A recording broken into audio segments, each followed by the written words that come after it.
In only 7 UFC fights, Alex Pereira has established himself as one of the greatest fighters in the promotion's history.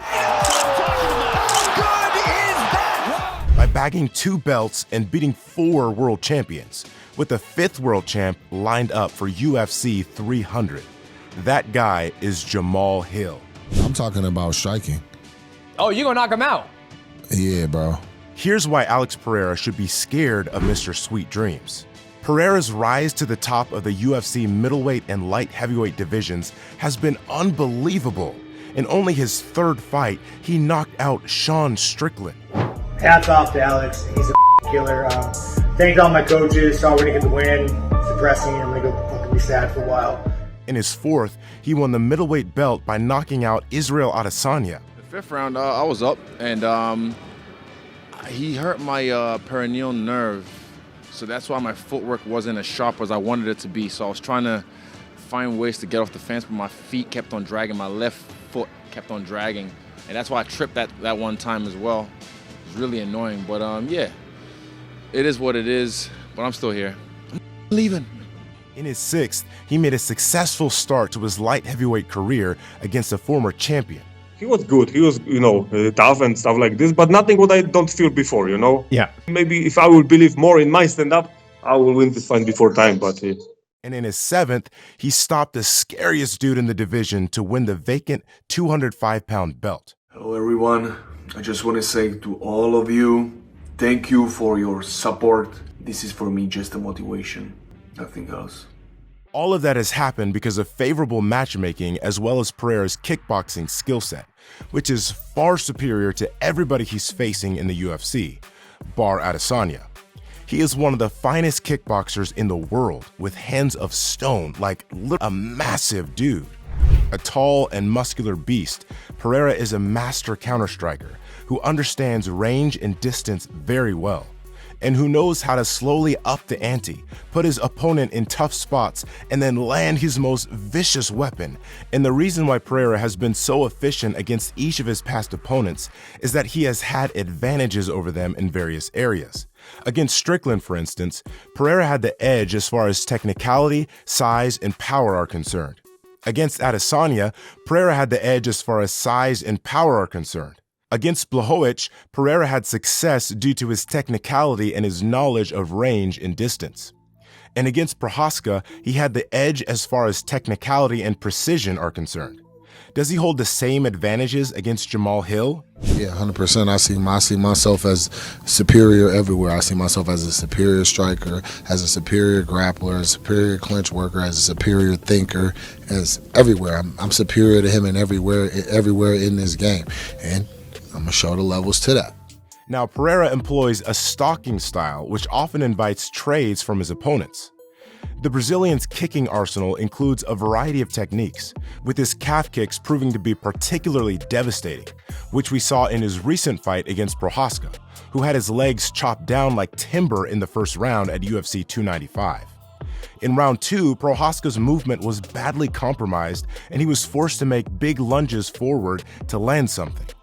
Another thing that adds complexity to Pereira's striking is his ability to switch up his rhythm and pair kicks together with punches. He excels in throwing cross, overhand, and left hook to great effect. Pereira's left hook in particular has been a key weapon, as seen in his victory over Sean Strickland, Israel Adesanya, and Yuri Prochazka. However, Pereira does show some vulnerabilities, particularly in his grappling and wrestling, but he's defensively good enough to hold his own against most decent wrestlers. Unfortunately, Jamal Hill's wrestling skills aren't that good, so we may not see a grappling contest at all, which means it may be an all-out striking battle, and which means Hill will have to fight fire with fire. And he has all the skills in the world to not only fight fire. Now, Hill's recent success can be attributed to one word: confidence.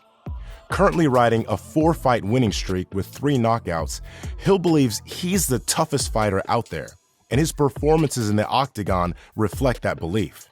Standing at 6 foot 4 inches with a 79-inch reach, Hill's physical attributes alone make him a tough cookie to crack for anyone. But the American is more than just skill and size. He's one of the most technical guys in the division.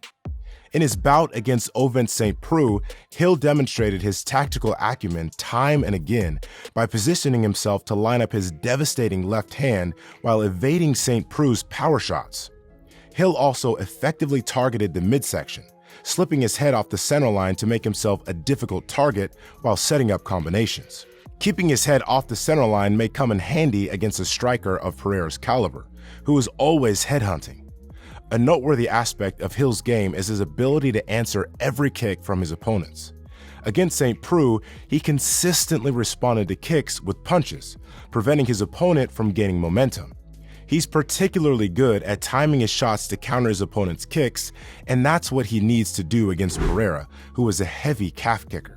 Since Pereira can't kick and punch simultaneously, if Hill can land a couple of big shots while Pereira is coming in with a kick, he can badly rattle the Brazilian's momentum and force him into overextending. At distance, Hill utilizes his right hook as a significant weapon, often creating angles to land his punches or kicks. He applies consistent pressure on opponents who rely on kicks, crowding them and wearing them down with body shots and aggression. In his recent fights against Johnny Walker and Thiago Santos, Hill's pressure and strategic approach paid off with early knockouts and dominant performances. And his pressure could work really well against Pereira, who likes to maneuver at distance. Now, Hill doesn't press like a Yuri Prohaska, for example, who walks forward with reckless abandon and throws himself into the fire with all those unorthodox moves. Hill is a lot more strategic and technical in pressing forward and looking for shots. He has an excellent balance between attack and defense, and he slowly presses the gas pedal. You never see him going berserk in there. Instead, he touches his opponents with one shot at a time to begin with, and depending on how the other fighter responds, he ups the ante. He is excellent at picking his shots, and he lands with great precision, accuracy, as well as speed and power. Hill's speed in those striking exchanges is going to be the difference if he can back Pereira up, cut off the cage, keep his head off the center line, and attack Pereira with straight shots. We have seen Pereira crumble like a house of cards after getting hit clean by Israel Adesanya. And it's not very illogical to think that Hill, who is way more powerful than Izzy, can produce something similar. More so, Hill is still very much in the prime of his professional MMA career. He is only 32 years old. He is young, hungry, confident, and he has been calling for a fight against the Brazilian powerhouse for a very long time. He is preparing for this fight in particular like a maniac, which is why he is a very dangerous fight for Poatan. The only worry for Hill is his comeback from a knee injury, which many think is a little too soon. However, it can also be a blessing in disguise, because Hill hasn't fought for quite some time, entering the cage fresh as a daisy. Who will win the UFC 300 main event between Alex Pereira and Jamal Hill? Let us know your thoughts in the comment section below. If you liked the video, please subscribe to our channel and turn on those notifications. Thanks for watching, and we'll see you in the next one.